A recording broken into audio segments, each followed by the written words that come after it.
So over the past few days I have been playing through Astro Bot, which is the most recent PS5 title to be released, and it has actually surprised me a lot more than I thought it would. When it was first revealed I thought, oh, this is going to be a standard 3D platformer, but after playing it, it is more akin to PlayStation's version of Mario Galaxy. And if you did play through Astro's Playroom on the PS5, which came free bundled with every system, then this is a strong evolution of the gameplay found in that game. Astro Bot was released on the 6th of September 2024 on the PS5 exclusively, and it acts as a fully fledged sequel to Astro's Playroom. Those of you who are unaware, Astro's Playroom is essentially a tech demo that was used to show off what the PS5 and the DualSense controller could do, and it was bundled with every single PlayStation 5. So if you own a PS5, you own Astro's Playroom, and if you've played Astro's Playroom, then you know that game is very strong, and Astro Bot is an even more stronger version of that game, as pretty much Astro's Playroom was essentially a tech demo for the system, but Astro Bot is more of like an actual game, if that makes sense. The game was once again developed by Team Asobi and published by PlayStation. The story of Astro Bot follows, obviously, Astro Bot, and at the start of the game he is just flying around in his PlayStation where he is ambushed by an alien,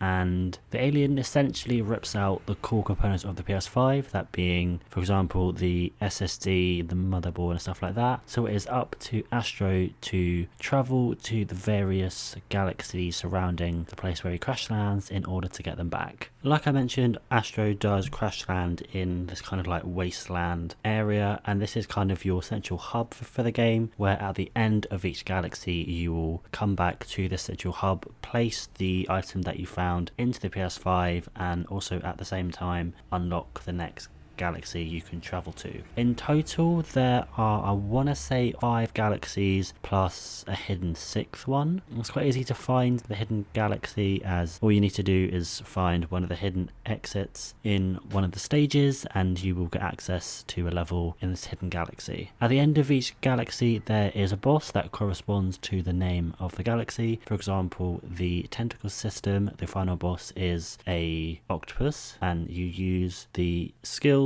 and tools you learn throughout the galaxy to defeat the boss. Once you have defeated the boss, you kind of save a PlayStation character, and there is one final mission in the galaxy that is kind of a riff on their game. So for example, once again at the end of the tentacle system, after the boss fight, you save Kratos and Atreus, and so the following level is an Astro Botified version of God of War. And within the special PlayStation levels there is a special gameplay mechanic that's unique to each of them. In the God of War one you get to use Kratos' Leviathan axe, and while you explore the kind of PlayStation levels you can find botified versions of the characters from the game. So for example, in the God of War one you can find obviously Kratos and Atreus, but also Freya, Mimir, Thrud and characters like that. So gameplay wise, Astro Bot falls into a semi-standard platformer archetype where there are worlds that you need to progress through,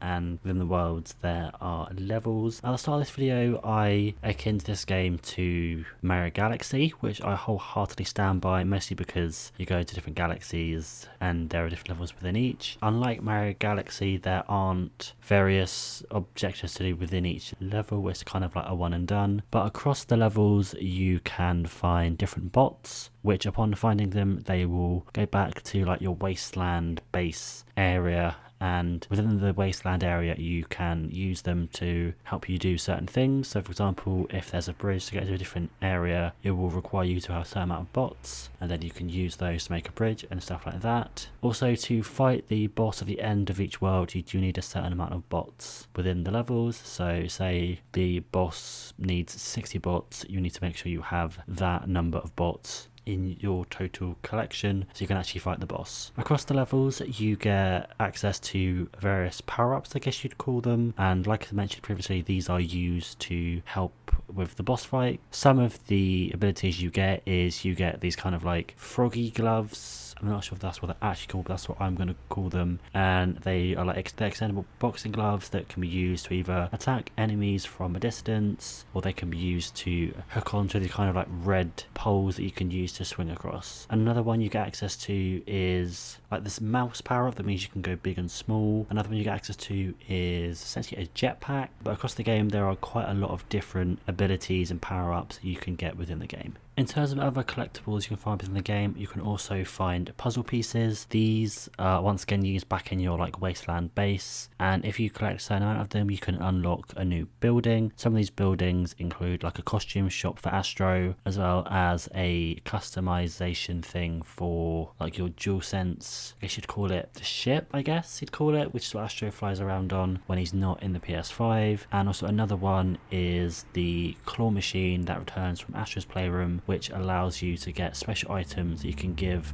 to the bots to kind of complete them more. So for example, if you rescued say Psychomantis, for example, in the claw machine you can get his television, so he kind of acts more like he does in Metal Gear Solid 1. So it's kind of the claw machine is a way to enhance the PlayStation bots that you find. The last couple of things I want to talk about in the game is that first of all, the game is very polished, which in recent years has become kind of not the norm for AAA video game releases. Even though I wouldn't count this game as fully AAA, I'd say it's more like a AA game. And also the soundtrack of the game is absolutely incredible. The highlight is the title theme, pretty much just Astro saying Astro Bot, but it's quite a catchy song. And also some of the level themes as well I quite like. Once again, the Astro Bot version of the God of War theme, I guess. The song that plays throughout this level is more of a Astro Bot-y version of kind of like a Norse sounding song, but there are certain points during the song where the God of War theme does creep in as well.